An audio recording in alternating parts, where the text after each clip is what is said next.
A secret file containing details about unnatural sexual behaviour at Westminster was not disclosed to a government-backed review into claims of child abuse by high-profile figures. Sky News can exclusively reveal the existence of the document, but the head of the NSPCC, who led last year's investigation, says no one alerted him to it. Sky's Tom Parmenter reports. First, we will do everything we can to allow the full investigation of child abuse and the prosecution of its perpetrators. We're going to leave no stone unturned to find out the truth about what happened. The promises go right to the very heart of Westminster.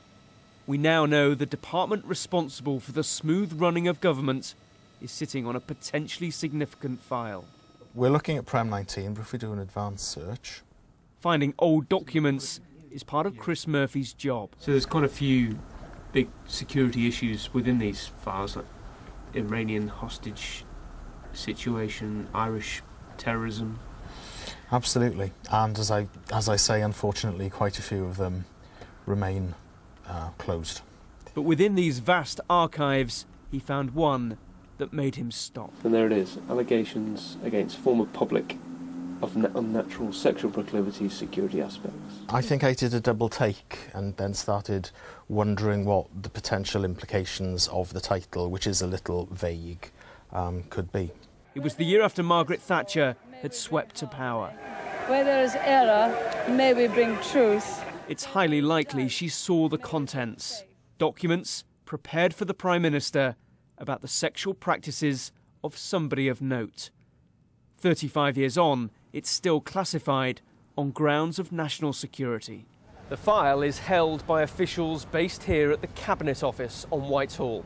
They've confirmed to us that it still exists. They've also confirmed to us that it is still too sensitive to release. But they have made this promise, that any document that may be relevant will be released to the inquiry into historical child sex abuse. Just last November, these men published their report that searched for government files that may be relevant. Peter Wanless, the chief executive of the NSPCC, has today said this specific file was not revealed by any department or individual we consulted. If there is pertinent material in this file, it should be submitted to the Sexual Abuse Inquiry, as well as the relevant police force, so they can conduct a criminal investigation if necessary. It's not acceptable that discoveries of files of this nature come about purely by chance. It is essential that there is a systematic trawl through of old files and archives to establish whether there is anything else lurking or hidden that needs to be brought to light. Thatcher's press secretary, Sir Bernard Ingham, has told Sky News he cannot recall the file, but that she was certainly aware of allegations against a minister. Sir Bernard wasn't able to go on camera, but we asked him, was anything done about this particular minister? He replied, well, I assume the police looked into it. We asked, did the government investigate the minister? Sir Bernard said, well, I asked him about it and he denied it. So no, I didn't do anything else. What was the alternative? There is no question that there was a cover-up at the time. What's even more startling is that that cover-up seems to be still going on today. Whatever the reasons for keeping things secret in the early 1980s, they are not good reasons for not making them available to the police, the inquiry, and indeed the public today. We know people in Westminster 3 decades ago were sexually abusing youngsters.